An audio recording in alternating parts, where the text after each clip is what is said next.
അയർലൻഡാണ് പുതിയ കാനഡ എന്ന് പറയുന്നത്. നിങ്ങൾ അയർലൻഡ് പുതിയ കാനഡയായി മാറാൻ ചാൻസ്? കാനഡയിൽ വലിയ രീതിയിൽ നമ്പർ ഗ്രോ ചെയ്ത് വന്നപ്പോൾ എല്ലാവരും കാനഡയ്ക്ക് പോകുന്ന ഒരു പ്രവണത വന്നു. അതായത് എന്ത് പഠിച്ചാലും എന്ത് ബാക്ക്ഗ്രൗണ്ട് ആണെങ്കിലും ഏതെങ്കിലും ഒരു പ്രോഗ്രാമിന് കാനഡയിൽ കയറി പോകാം, അവിടെ നിൽക്കാനായിട്ടുള്ള സാധ്യതകൾ ഉണ്ട് എന്നുള്ളൊരു ചിന്ത നമ്മുടെ സമൂഹത്തിൽ അല്ലെ വിദ്യാർത്ഥി സമൂഹത്തിൽ വന്നു. അപ്പൊ അതുപോലെ തന്നെ കറന്റ്ലി അയർലൻഡ് എന്ന് പറയുന്ന ഡെസ്റ്റിനേഷൻ, അപ്പൊ സിമിലാരിറ്റി ഞങ്ങൾ കാണുന്നത് ഇങ്ങനെയുള്ളൂ. അയർലൻഡ് എന്ന് പറയുന്ന ഒരു ഡെസ്റ്റിനേഷൻ ഇപ്പം വളരെ ബൂമിംഗ് ആണ്. അപ്പോൾ കുട്ടികൾ അയർലൻഡിൽ പോയാൽ ഏത് മേഖലയിലുള്ളവരാണെങ്കിലും അവിടെ ഒരു സാധ്യതയുണ്ട് എന്നുള്ളൊരു ചിന്ത ഇപ്പം നമ്മുടെ സമൂഹത്തിലുണ്ട്. ഇതാണ് സിമിലാരിറ്റി.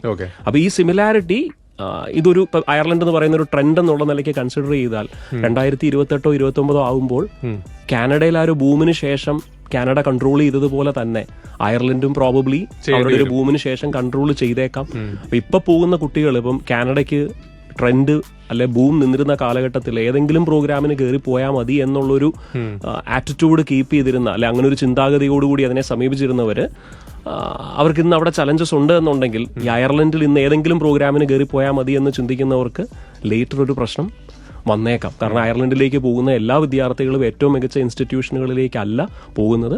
കപ്പാസിറ്റി കൂടുതൽ അവിടെ ഉള്ളത് ഒരുപക്ഷെ അവിടുത്തെ, ഞാൻ മോശം സ്ഥാപനങ്ങളെന്ന് പറയില്ല, പക്ഷേ ക്വാളിറ്റിയിൽ അതിനേക്കാളും മികച്ച സ്ഥാപനങ്ങൾ തീർച്ചയായിട്ടും ഉണ്ടായേക്കാം.